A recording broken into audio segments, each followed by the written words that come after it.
Let's get into it. Coach Colin here, guys. Guys, have you seen the clips? I got three, one big one, two short ones. The clips of Tucker absolutely dominating this British reporter, Pierce Morgan off of Timu type guy. I have never seen this interview. Now, obviously, with everything going on, there's attacks everywhere. Tucker's getting attacked. Megyn Kelly's now getting attacked. Candace, of course, the queen of being attacked right now. Nobody else is being attacked more than she is. And this British guy tries to get Tucker to distance himself or, give him the opportunity to condemn Candace. And Tucker handles it like a capital G. I mean, Tucker's just so used to this stuff. He's been around the mainstream just for decades. What are we at? Like 40 years almost? Probably 45 years? Or sorry, probably 35 years, something like that. So he's just so used to it, And this guy just gets dealt with. I'm going to show you the clip where they speak about Candace. Then I'm going to show you the clip where Tucker just is giving this guy strays, just insulting this guy. I mean, in the perfect way. I mean, well-deserved, 100% well-deserved. But, I mean, it's heated without being heated. And then Candace actually found this interview as well. And then I'll play the short clip of her just reacting to Tucker and how happy she is about all of it.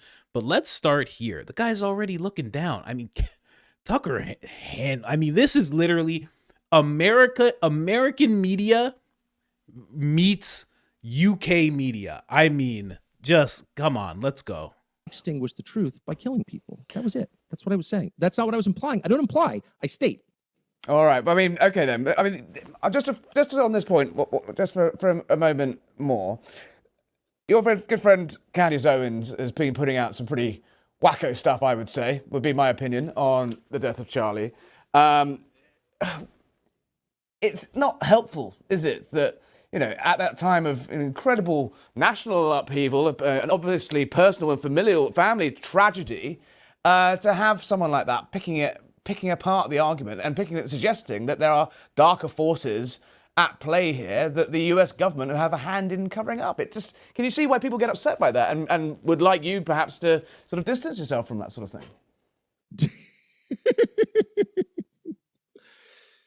Pretty funny. So am I going to attack Candace Owens because you think... I'm not asking you to attack her. I'm not going to do that, Harry. No, probably not going to do that. I'm going to give you the benefit of the doubt as a foreigner of not understanding our politics, but the whole ritual... As a foreigner! Oh, I love it. Oh, my gosh. Of, this person said something I don't like. In order to be a good person, you must denounce this person. Obviously, I would die before I played along with that. I don't know anyone who's saying that who has the moral authority to compel me. I don't know anyone saying that it was any moral authority at all. And I would say broadly, not about Candace, whom I love, but about all people.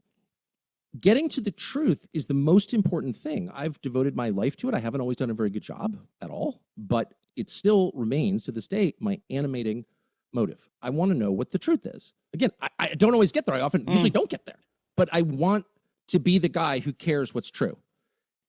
A. B, if you're telling me that because the U.S. government or some law enforcement agency issues a statement that doesn't even make sense, that I'm required somehow morally to accept that and not ask any questions, like, can you hear yourself?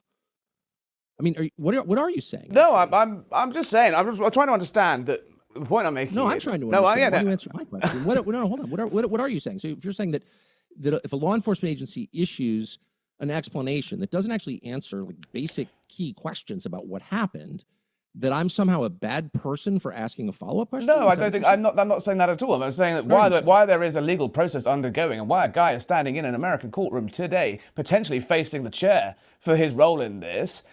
That case, needs to. I don't think he's in a courtroom today. I don't think he's pled either way. He was in court. He was in court this afternoon for a hearing. Yeah. Did he plead?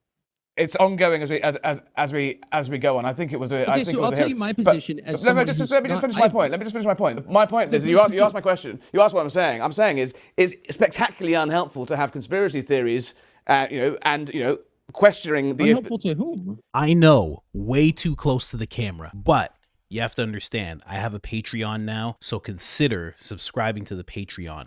As you know, sometimes we get attacked by bigger accounts and it puts this channel in jeopardy. On Patreon, I'll be able to talk about things that I can't talk about here, and you'll have more of a link to me just in case, because like I said, they're going to figure out this whole Philadelphia thing that I've been rolling with the past few weeks. And if they do, you'll find me over there. Link in the description. Unhelpful to the hopefully getting justice for the guy that put a bullet in that young man's neck. But in what sense? Why is it okay? Okay, if a government issue, I mean, I think this is kind of why your country is jumping off a cliff collectively, because it's like, Holy, holy, oh my gosh.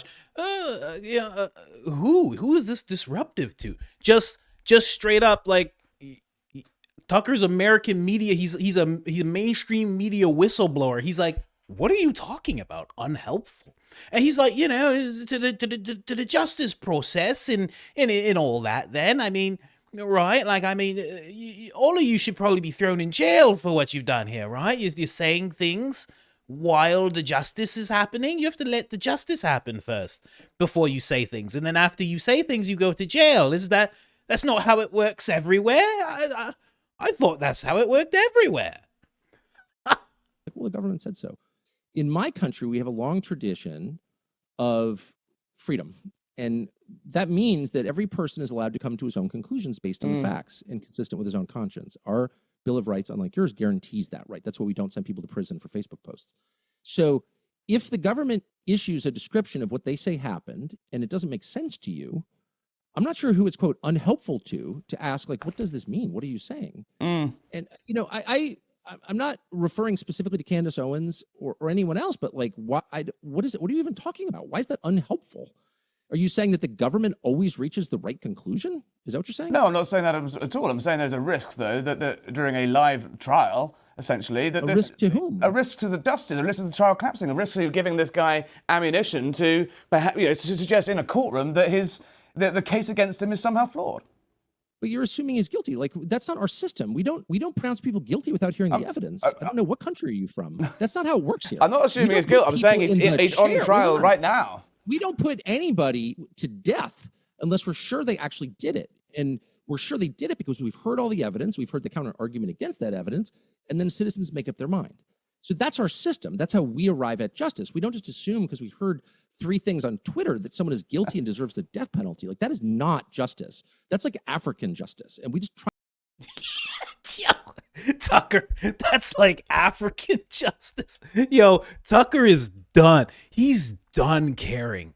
He's done. He's Morgan Freeman in Shawshank Redemption. They've turned down his parole 3 times, and he's just like, I don't care anymore. I don't care. Whatever. You guys done here? I'm going to go back to the library, okay? He's just done. He doesn't care anymore, man. I love it. Tucker's wild. At Charlie Kirk's memorial. You know what? The people who killed Jesus, I don't know. Maybe they killed Charlie too. I don't know. He called them hummus eaters at Charlie's memorial. Tucker doesn't care anymore, man. I love it. I love it. He's calling this guy a foreigner.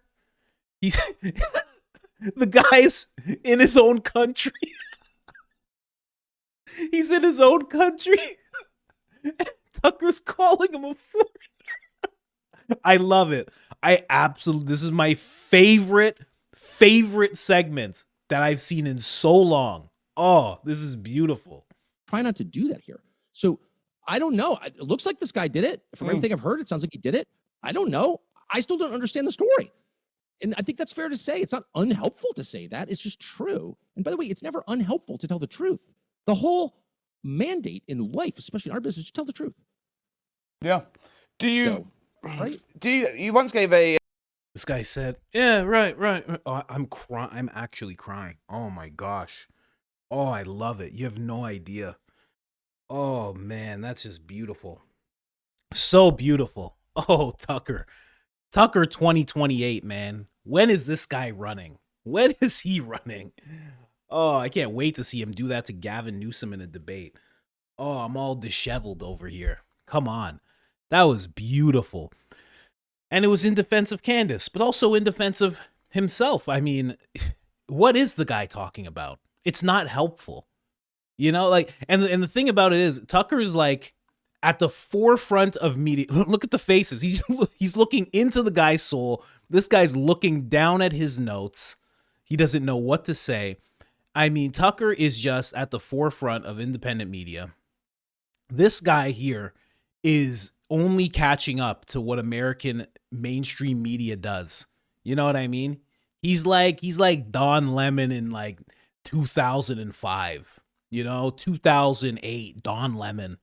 That's what he is, and he thinks he's like smart. He's like, well, what I'm gonna do. Listen, what I'm gonna do, isn't it? I'm just gonna say to him, it's not very helpful, right? Right? Just in a room, just with people who are British, right? And I'll just tell him it's not very helpful because of the theories, isn't it? And they're all gonna, right? That makes sense. And they're like, yeah. I mean. And then I'll give him the opportunity to distance himself from Candace. But get this, guys. I won't say distance. I won't say condemn her, right? I'm just going to give him a chance. I'm going to try and lead him to it. You know what I mean? And they're like, yeah, no one's ever done this before.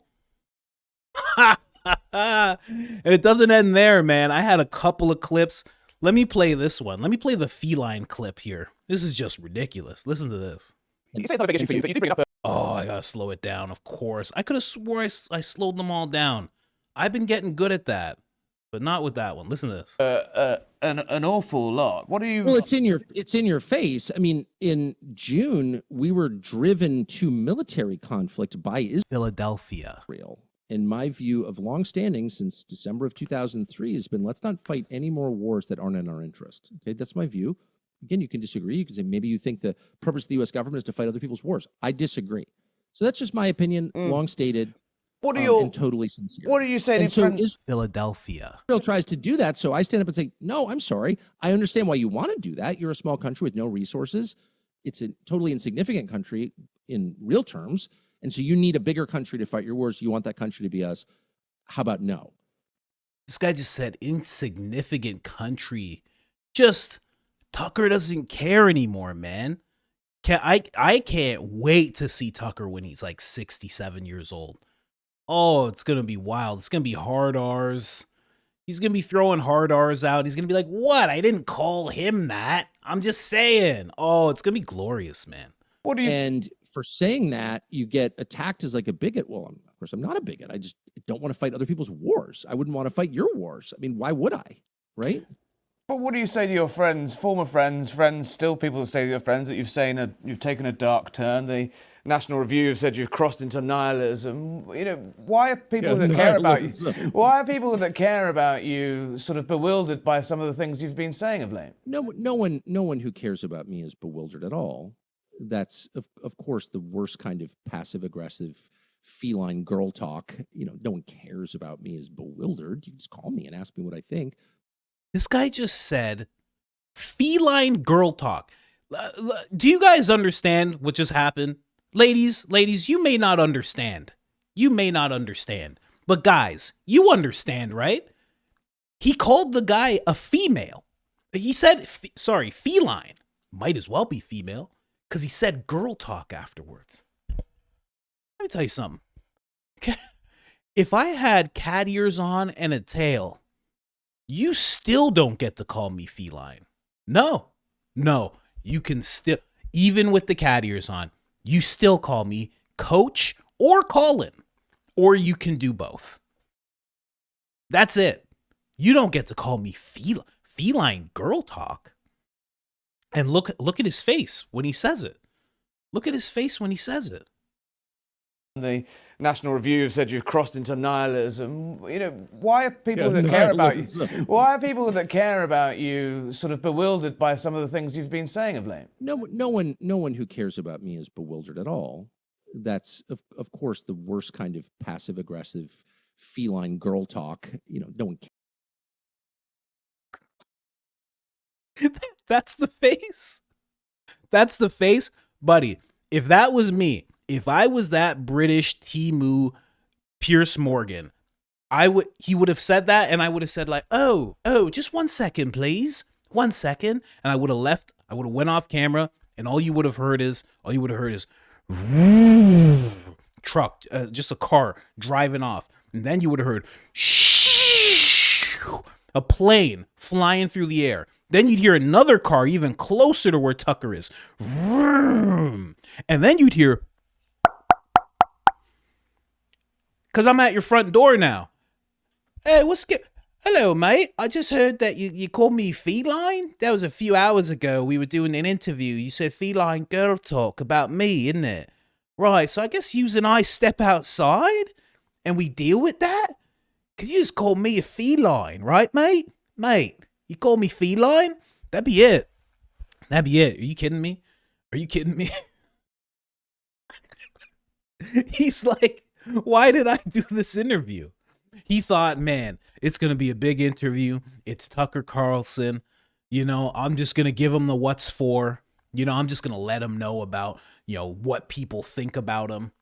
This type of stuff right here. I got another one. But this type of stuff right here really makes you think, what's going on with this guy? Why is this guy asking these questions when he lives in a country that has 12,600 people who have gone to jail for social media posts? You're asking about some place in the Middle East and Candace Owens and Tucker. What's going on? What are you doing?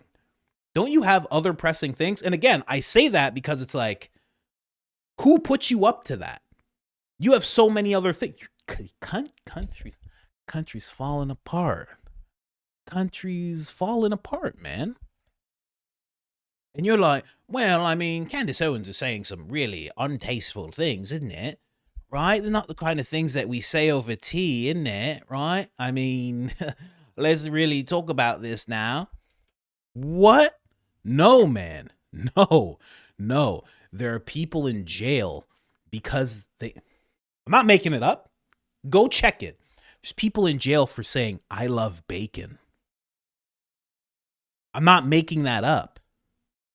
Because there's a large population of people that can't eat bacon. I'm not making that up. Here's the next clip that I just loved. Speech was that there is, and you said it earlier today, whatever the death of Charlie Kirk was. I don't work by implication. I work by statement. I'm not a woman. I don't imply things. I state them. Well, what were you stating? I was stating that I was telling you exactly. I'll repeat what I said at the time. He said, I'm not a woman. How many things does this guy have to hear? Cut the interview short. This is crazy. Tucker Carlson's looking and saying, yeah, well, you're doing a lot of feline girl talk, and guess what? I'm not a woman like you. So, again, ladies, you might not understand. I mean, maybe you guys do understand. Who do you want to be with? The guy getting called a feline or the guy that's dishing out saying feline to people?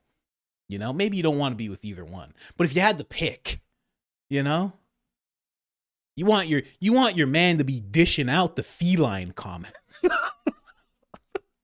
I would think. Oh my gosh, this is ridiculous. So let's listen to the actual clip because he says some important stuff.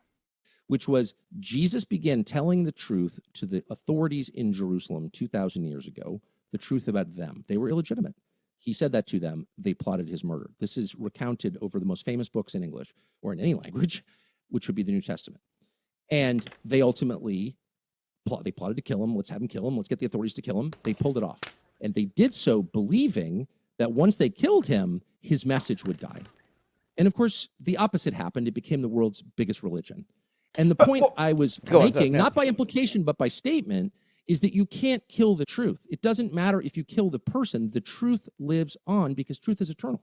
That's the Christian belief. That's the Christian story. And that's also the reality of the death of Charlie Kirk. You kill Charlie Kirk. Does that mean Charlie Kirk's ideas go away? No.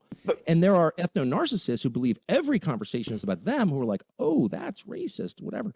No, that's Christianity. And I'm not embarrassed of it. I hope I will say it every day in public for the rest of my life.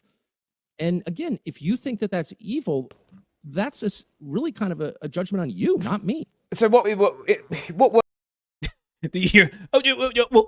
are you suggesting then? What are you suggesting then? Amazing. And what Tucker was just talking about was what he said at Charlie's memorial when he said that these people took out Jesus, but they couldn't kill the message at all, right? Jesus defeated death. And Charlie, if things go proper in turning, you know what? Not even turning point, because as a man passes away, even turning point, you can't take all this with you. So even turning point is not what he's going to take with him, but his legacy, what he said when he was on the microphone, when he sat across from people, when he preached the gospel, that is and his children, that is his legacy living on. And that you cannot kill. That's going to echo through time. That's going to echo way longer than the Mark Levins and the Ben Shapiro. And that's going to echo for a long time. A long, long time. People are going to talk about Charlie like he was a president. They are going to talk about him for a long time. They are going to take the clips of him, if we still have clips, depending on how we handle things. I don't know. But they're going to talk about him for a long time. People will try and demonize him. You know, and again, I'm not comparing him to Jesus, but I'm just saying people will try and demonize him. People will try and say what he said didn't really hold any merit. They'll say all sorts of things, but the truth cannot be killed and it will always be there. So rest in peace, Charlie, man. Great. I still listen to like I think I closed it, but there's one thing where he talks about how the United States, when it was just a bunch of colonies together, each one of their constitutions, like I didn't know this. He said 13 out of 13 colonies, 9 said that you had to have a declaration of faith. Sorry, all of them had a declaration of faith. 9 of them said that you had to be Christian in order to serve at all. Didn't know that. But anyway, let's jump into Candace. Let's see what Candace thinks about this whole thing. Telling me that because the U.S. government or some law enforcement agency issues a statement that doesn't even make sense, that I'm required somehow morally to accept that and not ask any questions. Like, can you hear yourself? I mean, what are you saying? It's just perfection. It's just literal perfection. What are you doing? Stop trying to gaslight us. You are a part of exactly what we need to defeat. You are a part of the establishment, this organ of people who use psychological tactics to try to make us think we are crazy for not accepting something that just makes no rational sense. So it's, oh, this is just a bad time, and this is a wacko jacko. Everybody's crazy when you start questioning the feds. Suddenly they want to call you crazy. And Tucker just annihilates it instantly. He's like, get out of here. I don't know where you're from. Okay, I assume you're a foreigner and you think that this is how things work in America. And we're just going to accept the Fed slop because that's what we should do as polite citizens. No, get out of here. We want to know who killed Charlie Kirk because this story seems pretty dark. It seems pretty deep. And everyone that should be using their platforms to try to get to the bottom of what happened to him and asking similar questions is instead calling out Candace Owens and waiting for her to make a mistake so they can try to delegitimize every effort that she is making to get to the bottom of this thing. It just reeks. It reeks to high heaven. And so I absolutely adore Tucker for that. I adore him for just standing up for me. And obviously he's seasoned, so he sees right through it in the same way that I do. But that is the way forward. That is the way forward when people are trying this on you, trying to manipulate you using Bible verses like Allie did after she just ceded so much, essentially fundamentally called me a liar in her own way about various things, is now pretending she's like an injured bird because I responded, and I responded nicely, but suddenly trying to tell you it's not biblical for you to pry into what's happened to the Charlie Kirk assassination case. This is just not biblical. Yeah, it's a complete nonsense. She did a video yesterday. I don't get dreams like Candace. We see what you're doing. It's petty. Now you're being petty Betty. If you want to get involved and look in this case, do it. If you don't, step aside. You are not required to respond to Candace Owens' content. That's actually not a requirement. You can keep doing your content, telling people that what you do is biblical while you ignored the glaring obvious crimes of Israel. Of what? Who? What was she gonna say? Huh? Philadelphia? I don't know. I can't tell. She said is. She's saying Philadelphia? That's what it sounded like to me. But they're both right. I mean, and you guys know, if you've been watching what I've been posting for the last while, I mean, this official narrative doesn't make sense. And there are even people who are talking about Tyler Robinson potentially getting off because there's not enough evidence. They really don't have enough evidence. Like right now, the evidence that they have, that they've been rolling with, are text messages that don't really have a date stamp on them at all. But for some reason, nobody can talk about it. Turning point. No one can talk about anything. But for some reason, they were allowed to show us those text messages. That's very odd. That's just me. Like why? That didn't pertain to the case. I think at that point they already had Tyler. They already knew about Lance. They said they got them from Lance. So why did they have to show us that? Didn't make any sense. Then they said he turned himself in, right?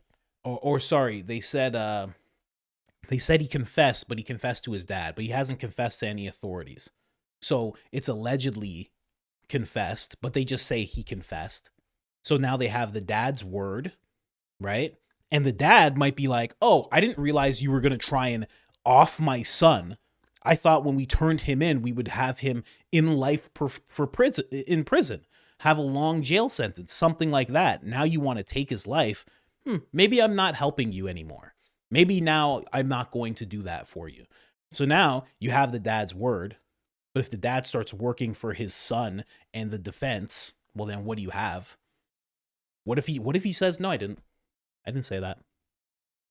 So they have the dad's word, they have text messages, they have a blurry image of someone running off a roof, they have a picture of someone going upstairs that doesn't fully look like Tyler, but also then the whole rifle down the pants, and that doesn't make much sense. They have those things, and that's it. That's all they have. And people keep acting as if they have this incredible mountain of evidence. And I'm not saying that they're not collecting or they're not building a case. I'm sure they are. But in terms of what they have right now that we know of, that's it. That's it. There's nothing else. So with that, you don't know if that's going to be enough. The guy has lawyers. They might just be like, "Oh, well, that's not him." And you're saying his father told you about the confession? Well, his father's right here, and he's not willing to testify to that. He's not willing to say that anymore. You have these images. They don't even fully look like him. If he has any kind of alibi, what happens then? What if he just goes, "Oh, I was here at this time. Here's the proof." It's like the case is done. Case is done. And there's going to be a jury. The jury, like right now, everything they've done, it's very interesting because they'll make it seem like what we're doing is messing things up. But them putting out all this narrative of he is the one who did this, they're the ones poisoning the well. They're the ones doing that right now, trying to make it seem like to any juror who comes into that courtroom, because everybody's heard about this now, they're going to have something in their mind that this guy is completely guilty. But then they're going to get a look at the evidence and they might change their mind, man. Again, we know what the official narrative is. We don't know what the defense is going to be. And if the defense is even good, it'll be better than the official narrative, because the official narrative's not even good. It's not even good. And then on top of that, they say that the dad saw the rifle on the news, but then it was revealed that the rifle that they showed on the news was a stock image.